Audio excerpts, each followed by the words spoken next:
My name is Nicholas Comino. Our campaign slogan is "Come Back with Comino," and I'm running under pink. Okay, and who is your manager and political affiliation? So my manager is Ben Jorgensen, and I guess it's been covered that my political affiliation is the moderate liberal faction, if you will. Okay. In 1 minute or less, tell us why you want to run for board and why people should vote for you. So I think the reason I want to run for board is because I think currently the University of Sydney experience for a lot of students is very lackluster. I think the USU as an organisation is not currently meeting students' needs, and I think there are a lot of tweaks that are needed to do that. I think people should vote for me because I'm going to be very, very clear with my intentions. I'm here to make things easier for everyone, and I'm only doing it because I genuinely think this university could have a better social experience, because I don't think it has one. And it's really quite grim, and I think it's really sad. I think people deserve better. So I would be on board for, and then make sure I would do that. And if I failed, I'd own up to it. But I believe I would do a good job, and I'd fight for the issues I campaign on. What's your favourite book? My favourite book? Well, my favourite book, in terms of a series, it's definitely still a children's series considered, but a book that really resonated with me like throughout my whole life has been the series of Unfortunate Events books. Okay, Like, favourite movie? Favourite movie? Titanic. Favourite club or society? Chocolate Society. Favourite Pulp article? The one I wrote for Chocolate Society. Favourite USU outlet? Manning Milk Bar. It's always there when you need it.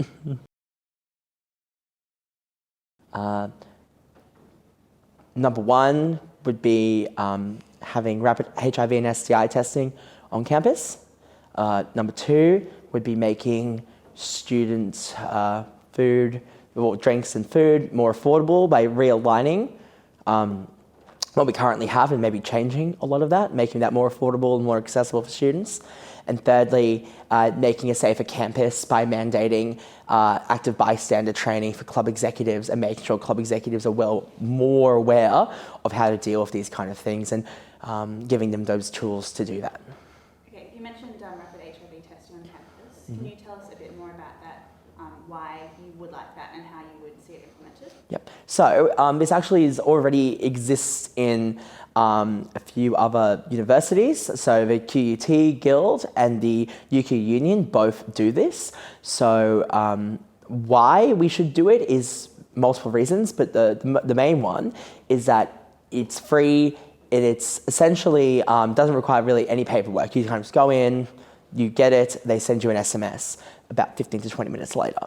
The reason that that's really, really important is because for a lot of people, there's a lot of fear and there's a lot of barriers to going to the doctor and getting that, because you need a referral, you then need to go to the place, then get the blood test, then the blood test has to be done, and then you have to go back to the doctor to confirm the results. And for a lot of people, that's very difficult, especially international students who may be reliant upon their parents and have to pay upfront fees for medical reasons. Their parents might ask, why am I paying for these 2 appointments? What is going on? And that is really, really important. So I think we should make that a service. There are a lot of organizations that we could work with that would be able to do that. In terms of like a rapid test, there's many ways to do it. Doesn't require much resources. All you essentially need is to bring someone in who can administer the test and have it just be available. You know, ideally, I'd like to see it once a week, but there are other organizations that have achieved this, so I don't see why we can't, and that's why it matters to me the most.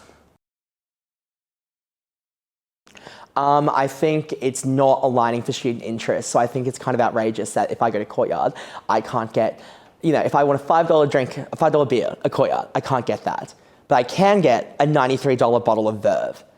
And I just think that that is completely out of touch with like what student needs are.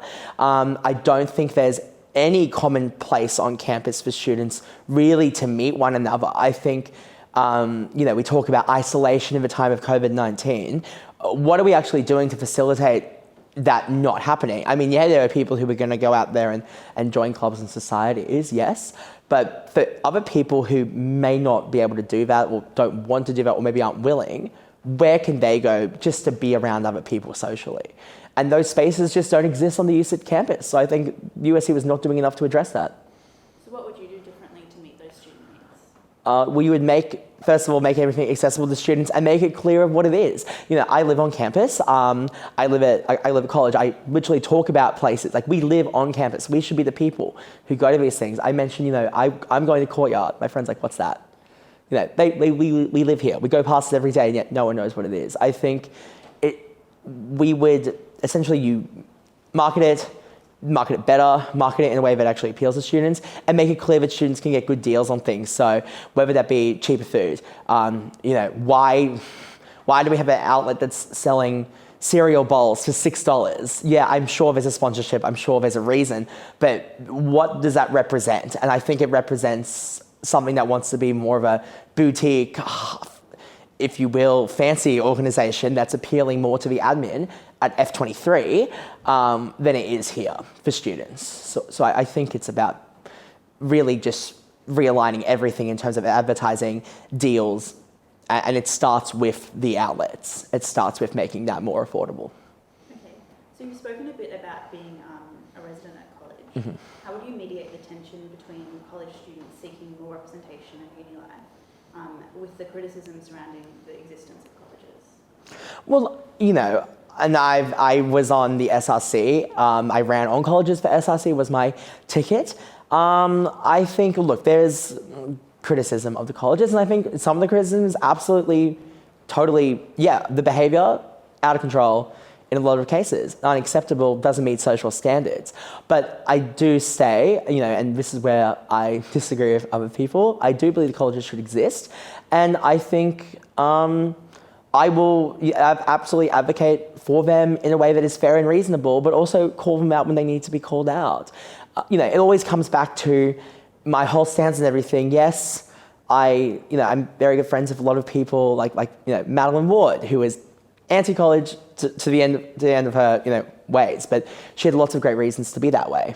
But where we differed is I don't think we should abolish them, and I also think systematic issues occur everywhere. I mean, abolishing the colleges isn't going to stop, you know, bad things from happening on campus. It comes down to all of us doing a lot more than that. So I understand people's criticisms, but obviously I disagree in that we should abolish them.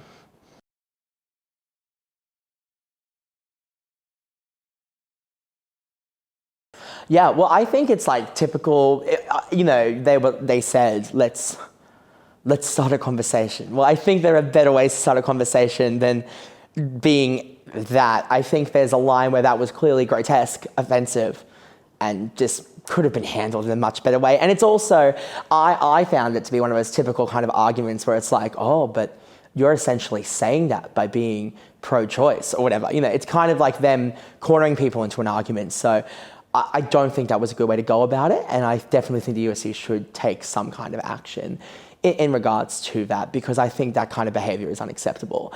And, you know, it's just really, really offensive. And it's just, you know, if you're someone who has a disability and you're on campus and you see that, what is that saying to you? And I think you have the USU logo as associated with that for making someone feel worthless. It's just not good. So I think the USU should do something, and which I believe they are, but I think definitely action should be taken against the society. So if you were on board, how would you like the USU to respond to that?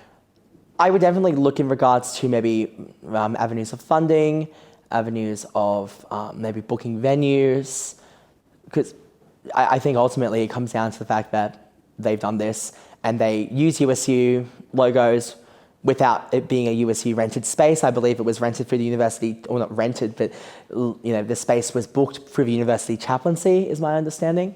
So yeah, I think there should be some kind of, in regards to whether that be funding, whether that be booking venues, something to that effect. I think the board should absolutely be political, and if the board wants to take stances on things, it should. You know, of course, it is an organisation that definitely caters more to service. And it will never be able to be as much of an activist body as the SRC, just given its structure. But I do believe there is a space for activism in the USU. And if the USU wants to take a stance on something, that's fine. What kind of things should the USU be taking a stance on? I think things like, the 12-week semesters, if it wants to take a stance on, like, for example, a student strike, it should be able to. If it wants to. If it wants to vote that way, it should be able to do so. I'm not, It's a student-run organisation. Well, in theory, it should be a student-run organisation. So if students are saying something, it should be listening to them and responding accordingly. Yeah, so I think it all ties back into really changing how it targets students in terms of, again, it comes back to like food, drinks, making that stuff cheaper, making that stuff more accessible, and replacing the expensive things like, having champagne and all those things. It comes back to having people, getting more people on campus, wanting people to come back to campus. Yes, that we've seen revenues increase, which is good, and it's, everyone's back on 100% now. But now that we have people on campus and there is an eagerness for people who want to go back to socializing in a way, after most people were completely isolated for about a year. So how do we tap into those groups of people, and what can we provide them, and what events can we do that bring in more revenue? And I think that those events should be accessible for everyone. Yeah, I think the USC should take a stance on definitely, at least in some kind of campaign, to look at options for international students to return to Australia. The New South Wales government in itself is lobbying the federal government. I know as early as it was looking at ways that this could be done. I think we've proven that we can have some kind of quarantine system in this country. So I think it's about time that we allow international students to come back. I'm very anti, as someone who's separated from my family, even interstate, yes, obviously it's very different to be in another country, but even that feeling was horrible and isolating and lonely. So I can only imagine how bad it was for people overseas. So I think the USU should take a stance to try to bring international students back to Australia. And, our campus has obviously suffered because we've lost so many students. So that would help us as well as part of a recovery plan, bring the students back to Australia.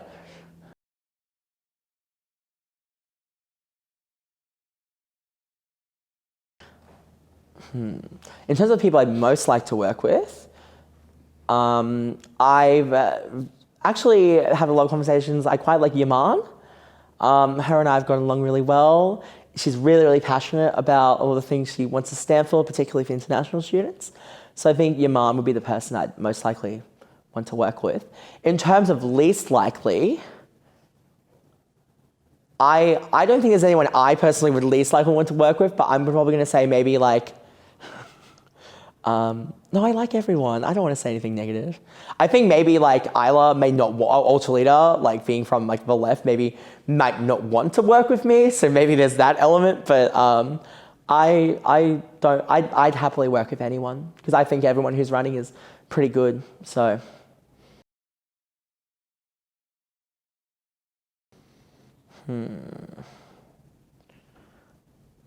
I would say it would be between maybe Ruby Lotz or maybe Ben Hines. But I still think that any one of the current five would probably have a pretty good shot. They'd all, mostly I think we'll all do a pretty good job. As we saw with the last exec election, everyone thought it was going to be between two people and then in came Irene. So I can't make that call, to be honest with you. I would say that I think Ruby and Ben would be my people. I think would be really good presidents.